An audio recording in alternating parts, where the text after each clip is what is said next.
Hey guys, and welcome back to my channel. In today's video we're going to be talking about the case of Ted Bundy, who was an American serial killer and rapist.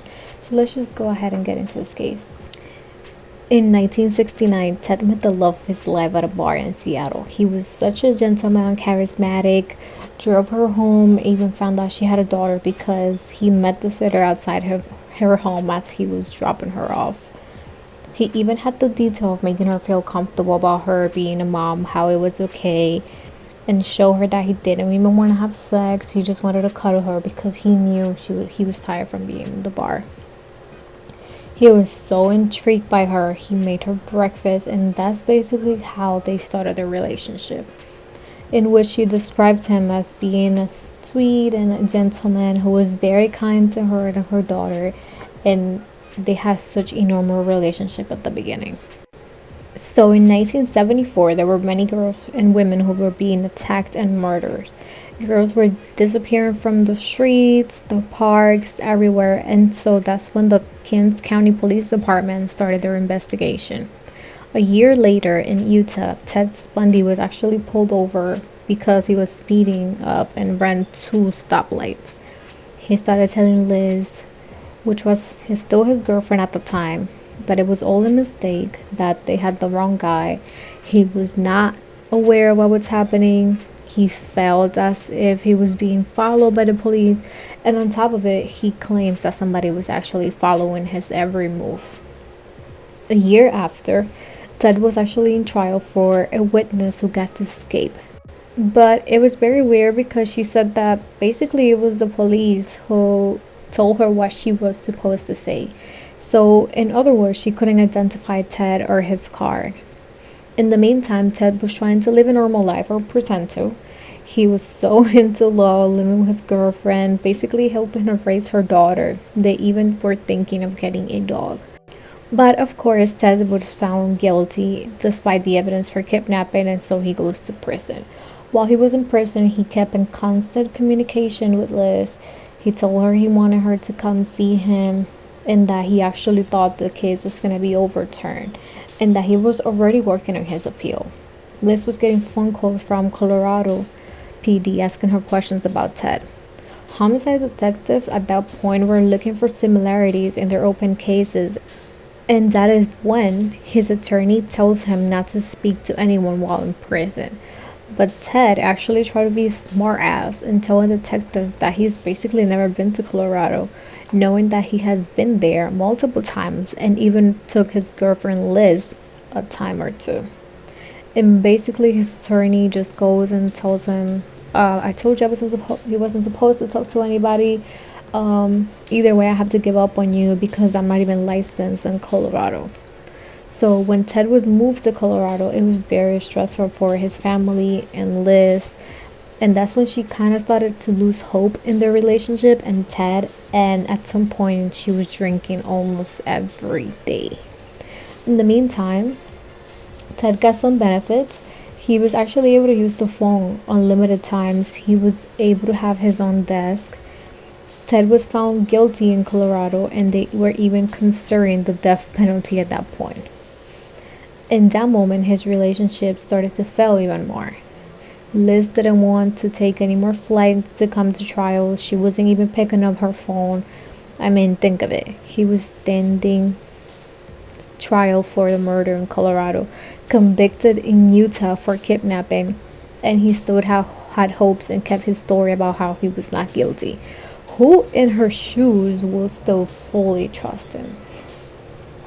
So after the trial, he said that he basically had to use the bathroom or call Liz.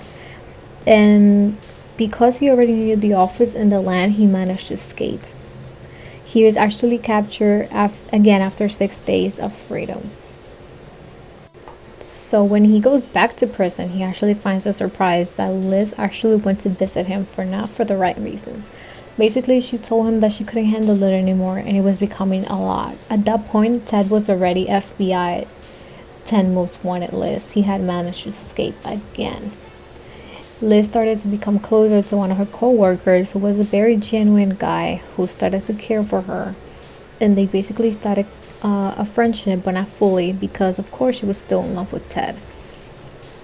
So in the time where he escapes again, he strikes again, killed many more people this time, including people from sorority. He was pulled over once again.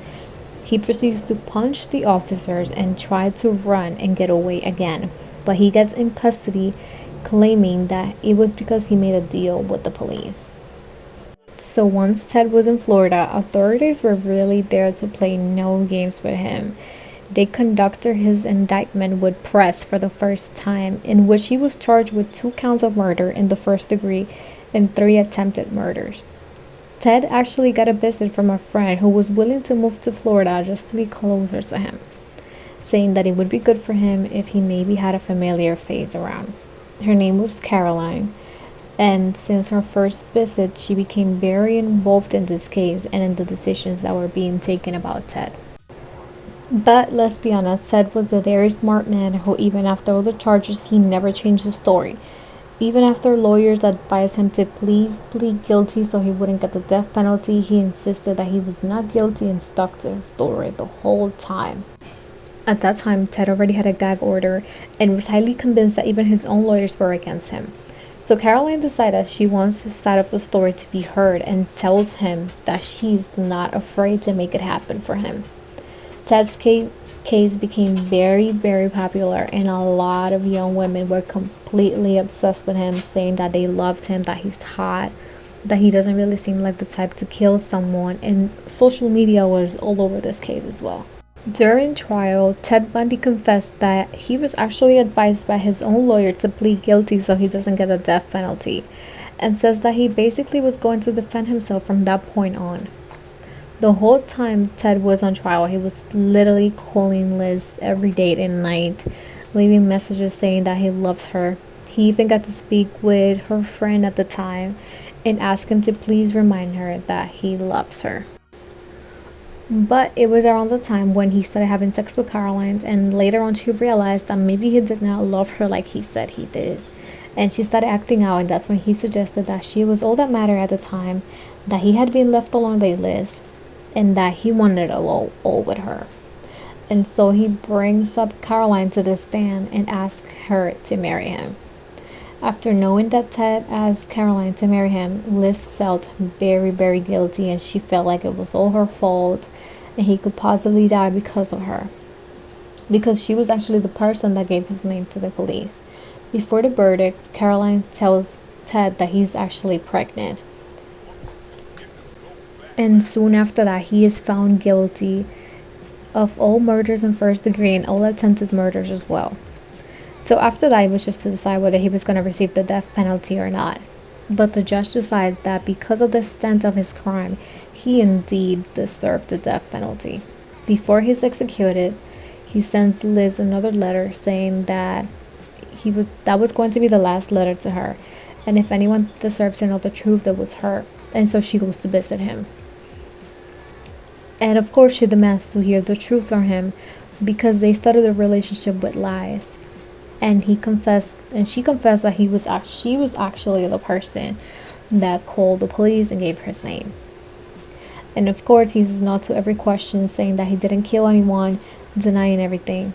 So after she basically begged him and told him she's been suffocating for so many years, he finally tells her that he wouldn't have done any of that or even thought of doing any of that to her, and gives details about a body that was found without a head. She lives hysterically crying, knowing that the man that she loved for so many years, the man that lived with her, the man that was around her daughter day and night, was actually a serial killer and a rapist. So Ted was actually executed in January 24th of 1989, but before his execution, he actually confessed of 30 murders, I believe 36 to be exact. But experts believe that the actual number should be a lot higher than that. I'm not asking for mercy, for I find it somewhat absurd to ask for mercy for something I did not do. So I will be tortured for and will suffer for and receive the pain for that act. But I will not share the burden for the guilt.